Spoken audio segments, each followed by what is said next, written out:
मनोभुभंगमा धम्मा मनोसेठा मनोमया मनसाचे वसन्नेन आसति वा करोति वा ततोऽनं सुखमन्वेति छायाव अनपा।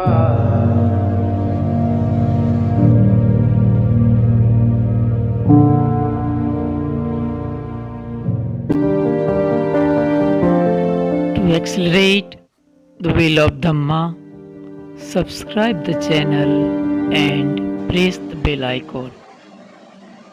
विश्व वंदनीय महाकारुणिक भगवान तथागत सम्यक समृद्ध को अंजलिबद्ध प्रणाम करता हूँ।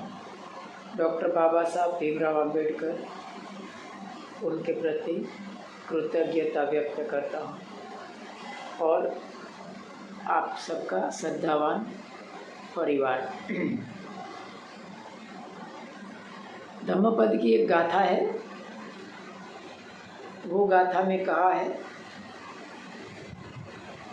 इद्ध नंदति पेच नंदति कत पुण्यो उभयथ नंदति। पुण्यम में कतम ते नंदति भीयो नंदति सुगति गति। इसका अर्थ होता है कि वो व्यक्ति इधर भी आनंदित होता है और जहाँ कहीं जाता है परलोक में उधर भी वो आनंदित होता है। वो व्यक्ति मैंने पुण्य कर्म किया है, मैंने पुण्य कर्म किया है, इस तरह की भावना करके वो प्रफुल्लित होता है, आनंदित होता है। ये गाथा भगवान बुद्ध ने कहा, उस वक्त कहा। उस वक्त भगवान बुद्ध का बुआ का लड़का कौन था? देवदत्त। देवदत्त था ना। देवदत्त भगवान बुद्ध का बहुत विरोधी था। तो वो क्या करता है, भगवान बुद्ध को बहुत बार उसने मारने की कोशिश किया था, लेकिन वो सफल नहीं हुआ। तो वो एक बार क्या करता है, संघ भेद करता है, संघ में भेद करता है, संघ में एक दूसरे को विरुद्ध में भड़काता है और भिक्षुओं को लेकर चला जाता है गिज्जकुट्ट पर्वत पर। इधर भगवान बुद्ध को पता चला कि ये देवदत्त ने भिक्षुगण को लेकर चला गया है। स्वाभाविक था कि देवदत्त है वो बुरी प्रकृति का व्यक्ति था। भगवान बुद्ध के ऊपर कितनी बार हमला करवाया था, अजात शत्रु के साथ मित्रता करके भगवान बुद्ध के विरुद्ध में उनके ऊपर हाथी छोड़ा गया था, उसके ऊपर पत्थर गिराया गया था। तो देवदत्त संघ को लेकर चला गया। तो भगवान बुद्ध को पता चला कि देवदत्त संघ को लेकर चला गया है, पूरे संघ को नहीं लेकिन थोड़े संघ को लेकर चला गया। तो अपना प्रमुख भिक्षु, भगवान बुद्ध के प्रमुख भिक्षु कौन थे? प्रमुख भिक्षुगण कौन था भगवान बुद्ध? दो भिक्षु थे ना, प्रमुख थे, और सारिपुत्र। सारिपुत्र और महामोगलान। याद रखना, भगवान बुद्ध का धम्म सारिपुत्र महामोगलान आनंद के बगैर शून्य है, कुछ नहीं है। सारिपुत्र महामोगलान आनंद को निकाल दीजिए, पूरा धम्मवाणी नहीं रहेगा। तो भगवान बुद्ध के प्रमुख भिक्षु थे सारिपुत्र और महामोगलान। सारिपुत्र को भगवान बुद्ध ने इसीलिए धर्म सेनापति कहा था, क्योंकि वो ही धर्म का सुरक्षा करने वाले। तो भगवान बुद्ध सारिपुत्र और महामोगलान को कहते हैं कि जाओ तुम गिज्जकुट्ट पर्वत पर जाकर अपने भिक्षु संघ को वापस ले आओ। तो सारिपुत्र और महामोगलान भिक्षु संघ को लेने के लिए जाते हैं गिज्जकुट्ट पर्वत पर, जहाँ वो देवदत्त भिक्षुगण को लेकर चला गया। उधर जाता है तो देवदत्त भिक्षु गण को धम्म देशना दे रहा था स्टेज के ऊपर, और उसके पास बैठा था उसका शिष्य कोकालिक।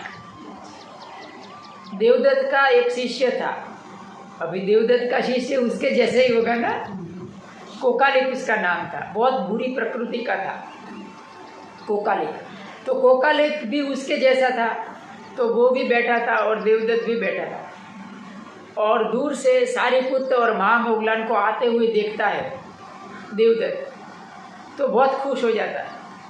देखो, पापी व्यक्ति का यही निशानी होता है, वो बहुत जल्दी खुश हो जाता है। उनको लगता है कि देखो ये सारीपुत्र और महामोगलान है ना, वो हमारे पास आ रहे हैं, हमारे पास आ रहे हैं, और देखो अभी उनको यही सच्चा धर्म लगा है हमारा, तो ये हमारे पास आ रहे हैं, तो देखो कितना अच्छा है हमारा धर्म। ऐसा वो देवदत्त समझता है, और क्या करता है, मूर्खामी करता है कि तुम ये भिक्षुगण है उसको तुम धर्म देशना दो। सारीपुत्र और महामोगलान को ऐसा कहता है। तो सारीपुत्र और महामोगलान है वो स्टेज संभालते हैं और धर्म देशना देने लगते हैं। उधर में देवदत्त की प्रकृति को तामसी प्रकृति का था, अच्छी प्रकृति नहीं थी, तो वो सो जाता है और इधर ही वो खर्राटे लेने लगता है स्टेज के ऊपर ही। तो इधर धर्म देशना देते देते सारीपुत्र और महामोगलान सारे भिक्षुगण को मना लेते हैं कि क्या सत्य धर्म है, क्या असत्य है, क्या कुशल कर्म है, क्या अकुशल कर्म है। तो सारा भिक्षुगण है वो फिर से सारीपुत्र और महामोगलान के हो जाते हैं, और सारीपुत्र और महामोगलान भिक्षुगण को लेकर चले जाते हैं। इस तरफ वो कोकालिक जागता था, वो देखता है कि वो तो लेकर चले गए।